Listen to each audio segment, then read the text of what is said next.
An F-35 crashes, an Airbus catches flame, and another aircraft goes boom. These and more aviation news on this episode of Taking Off. Hi, I'm Dan Milliken. Today, January 29th, 2025, we will discuss several recent accidents, including a U.S. stealth fighter F-35 crash and an Airbus A321 that caught fire, a commuter crash in Nigeria that took 19 lives, a 737 that had front gear collapse on landing, Frontier trying to buy Spirit Airlines, as well as some accomplishments in the aviation world. It's been a very busy 24 hours. Let's get to it. We'll start off with the recent Airbus A321 fire in South Korea. Yes, another incident in South Korea, and with another low-cost carrier. This time, it's an Airbus, not a Boeing, and I'm sure the execs there breathed a big sigh of relief. On January 28th, 2025, an Air Busan, a low-cost carrier affiliated with Asiana Airlines, scheduled to fly from Gimhae International Airport in Busan, South Korea, to Hong Kong, caught fire during the pre-flight preparations. The fire originated in the tail section of the aircraft around 10:26 p.m. local time and spread to the fuselage. Investigators will be looking at whatever package or baggage was located in this aft overhead. All 176 individuals on board, comprising of 169 passengers and 6 crew members and 1 engineer, were safely evacuated using emergency slides. 3 individuals sustained minor injuries during the evacuation. Emergency responders arrived promptly and the fire was fully extinguished approximately an hour after it began, but unlikely that will buff out. The exact cause of the fire remains under investigation and no official cause has been announced.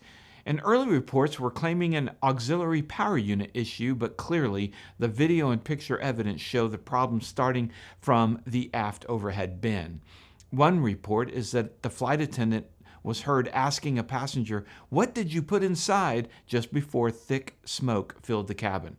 Air Busan is collaborating with Airbus, the aircraft manufacturer, to determine the cause of the incident. The scrutiny is sure to intensify even more because of last month's Jeju Airlines crash. The crew did a great job evacuating the aircraft in a safe and efficient manner. I'm so glad that everyone survived.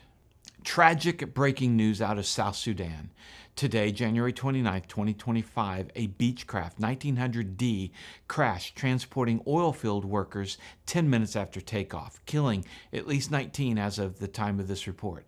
There were 21 total people, including 2 pilots, and 2 passengers have survived, but they're in critical condition. What's really eerie was that yesterday I watched a pilot debrief video that Hoover covered on a 2003 U.S. crash of a Beech 1900D. The plane is a great small commuter, but due to the way weight and balance was calculated back then using averages, the plane ended up being way overweight and was way past aft CG on the balance. Add to that some maintenance issues on the elevator, and the pilots just couldn't push the nose down on takeoff, resulting in a steep climb and eventual stall. We don't know what happened here in South Sudan, but we'll be monitoring the situation. And then breaking news out of Nigeria on the evening of January 28th. Man, it's busy out there. A Boeing 737-400 series nosegear collapsed after landing. There were 53 passengers and 6 crew members, and happy to report everyone made it out okay. One passenger reported that the nose tire burst into flames upon landing. Not sure how a passenger saw that, but I've traveled several times in Nigeria, and it's significantly different than traveling here in the U.S. And while we don't know if it was a mechanical issue, the hits just keep coming for the Boeing 737. But we're glad, super glad, everyone's okay. Before we get to the F-35 crash, another incident which didn't catch too much attention in the news, mostly due to the proper response by the crew of the aircraft, an Embraer E170 operated by Republic for United Airlines departed Buffalo Niagara International Airport at 5:39 p.m. local time on January 28th. Shortly after takeoff, the aircraft declared an emergency due to a stuck bleed valve. Sounds minor enough, but it could lead to very serious problems, which we'll get into shortly. The plane experienced the issue just after takeoff, and the pilot stopped the climb and diverted back to Buffalo. Initial reports say that they had to dump some fuel, but the E170 does not have that ability. Many times airliners may take off at one weight, but have a landing weight that needs to be lower, which is accomplished during the flight with the fuel burn. A heavier weight puts a lot more stress on the landing gear and the brakes. So when an airliner has an issue on takeoff, they might try to make sure they are under the maximum landing weight. But in situations like this, the safer option might be to just land overweight and leave the problem to maintenance on the gear and brakes. For those unfamiliar with what a bleed air system is, it provides cabin pressurization, heating and cooling, assisting with engine starts and supporting anti-icing functions. Bleed air is extracted from the engine compressors with automatic selection between intermediate and high pressure stages depending on the flight conditions. This system regulates air pressure and temperature, ensuring optimal conditions for various functions. It's highly automated, managed by the Air Management System, the AMS, which monitors conditions and controls bleed valves. Safety mechanisms protect against overpressure and overheating by closing the valves when needed. On the ground or in specific flight conditions, the Auxiliary Power Unit, the APU, can supply bleed air for environmental control and engine starts. The system's redundancy and automation ensures continued operation even if faults are detected, supporting safe and efficient aircraft performance. In this instance, one of the bleed air valves was stuck open. With it stuck open, it could lead to several operational challenges and safety concerns. And an open valve would cause continuous airflow into the system, and this buildup could result in excessive pressure or heat, potentially damaging components and making it difficult for the environmental control system to maintain stable cabin temperature and pressurization. And that's why you see the crew kept the airplane at a lower altitude during this emergency. Additionally, the engine would experience a loss of compressed air, reducing efficiency and power output, which could negatively impact climb performance and fuel consumption.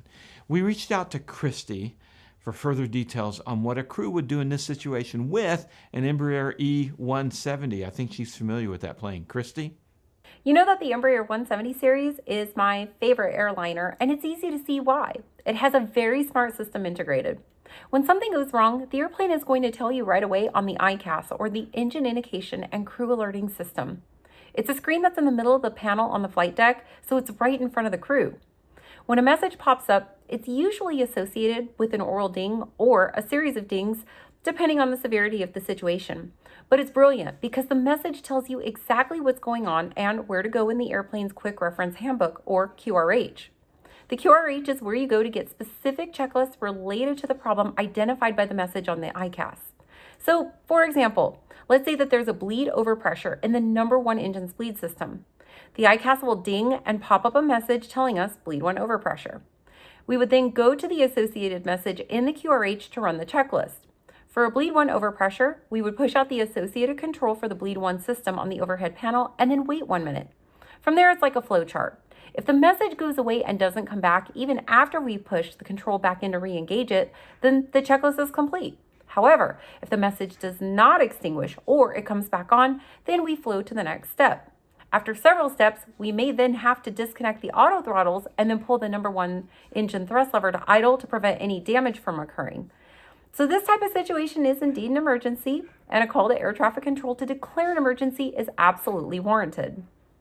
The important thing is to stay as calm as possible and not forget the basic principles of flying. Aviate, navigate, and communicate. Of course, that's easier said than done during an emergency, but that's why airline pilots practice emergencies like these every year during recurrent training in the simulators. I can only imagine what this particular crew was thinking, since we're always prepared but rarely need to put these skills to use. However, it sounds like they did a great job because they got everybody back on the ground safely. Super kudos to the crew. Now back to you, Dan. Thanks, Christy. We like stories that end well, and this one did.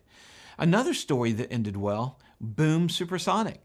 On January 28, 2025, Boom Supersonic's XB-1 demonstrator aircraft achieved a significant milestone by breaking the sound barrier during a test flight over California's Mojave Desert.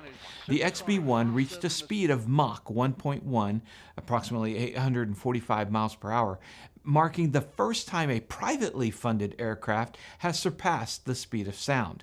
Concorde was a publicly funded endeavor. Chief Test Pilot Tristan Brandenburg led the mission, expressing satisfaction with the aircraft's performance. This accomplishment represents a crucial step toward the development of Boom's commercial airliner, the Overture. Designed to carry 64 to 80 passengers at speeds of Mach 1.7, the Overture aims to significantly reduce transatlantic travel times to about 3.5 hours. The company has already secured 130 orders and pre-orders from major airlines, including American Airlines, United Airlines, and Japan Airlines. Additionally, Boom has completed its Overture Super Factory in Greensboro, North Carolina, with plans to produce 66 aircraft annually. Founded in 2014 by Blake Scholl, Boom Supersonic seeks to revitalize supersonic commercial air travel, which has been dormant since the Concorde's retirement in 2003. The company aims to address challenges related to affordability, sustainability, and safety by utilizing advanced materials and sustainable aviation fuel in the Overture's design. Despite technical and financial hurdles, Boom envisions a market for over 1,000 supersonic aircraft. Interesting note here, if you watch the live stream, they use Starlink to actually stream the video to the ground at supersonic speeds. Quite incredible. And more breaking news today. Frontier, again, has made an offer to purchase Spirit Airlines, which is in bankruptcy. Frontier's offer is to pay debtors $400 million and a 19% stake in Frontier, while proposing that the Spirit creditors also provide $350 million in new funding. Spirit has turned down the merger offer, but said they'd consider a revised offer. Spirit is trying to get back on their own feet, planning to exit Chapter 11 by spring. But Frontier's chairman, Bill Frank, and CEO Barry Biffle said they believe Spirit's own plan won't work, and as they move forward, it will damage the company, so they believe time is of the essence. Spirit called Frontier's offer inadequate and unactionable. Frontier had tried to merge with Spirit in 2022, but was preempted by a JetBlue offer that was substantially higher, but ended up being blocked by a federal judge. When that happened in November 2024, Spirit filed for bankruptcy. All right, and finally, the F-35 accident that occurred on Tuesday, January 28, 2025. The F-35A, which is the Air Force variant assigned to the 354th Fighter Wing, crashed at Eielson Air Force Base, which is located about 25 miles southeast of Fairbanks, Alaska. The F-35A was designed without the ability to hover like the F-35B, nor the ability to land on a carrier, as it does not have a reinforced landing gear or a tail hook like the F-35C. The incident occurred just before 1 p.m. during a training exercise. Dramatic video shows the last few seconds of the aircraft as it spins and flips until it smashes in the ground and explodes. The pilot reportedly experienced an in-flight malfunction during the landing phase of the flight and declared an emergency. The pilot then safely ejected from the aircraft and is reported to be in stable condition after being transported to Bassett Army Hospital on Fort Wainwright for evaluation. The crash resulted in significant damage to the aircraft, a total loss, but that's okay. Bent or burned metal can be replaced. Lives can't be. Emergency services, including ambulances and fire trucks, responded promptly to the scene. Colonel Paul Townsend, commander of the 354th Fighter Wing, stated that the Air Force would conduct a thorough investigation to minimize the chances of such occurrences in the future, but emphasized his continued trust in the F-35 aircraft. I think it's premature to speculate on the causes of the incident. The pilot was executing standard procedures and executing their respective mission, and essentially experienced an in-flight malfunction that was able to safely eject, but resulted in the crash of the aircraft. Eielson Air Force Base hosts 2 F-35 squadrons, totaling 54 of these advanced fighter jets. Each F-35A cost just over $82 million. The F-35A was the aircraft chosen to replace the aging fleet of F-16s. And according to available data, there have now been 30 crashes of F-35 fighters since they began flying 17 years ago, with more than 965 delivered as of a year ago and over 750,000 flight hours. Out of the 30, fewer than 10 confirmed totally destroyed, and only one pilot fatality. As of April 2024, the F-16 had a mishap rate of 3.55 per 100,000 flight hours, with the F-35 having a mishap rate of 1.6 per 100,000 flight hours. Of course, it is still early yet on the F-35 compared to the F-16. Overall, the F-35 has a very, very good safety record. Well, thanks for watching, and thank you for choosing our sponsors who make this possible, like 67 Designs, the absolute best mounts for your iPhone, tablet, or camera in your car, boat, or plane.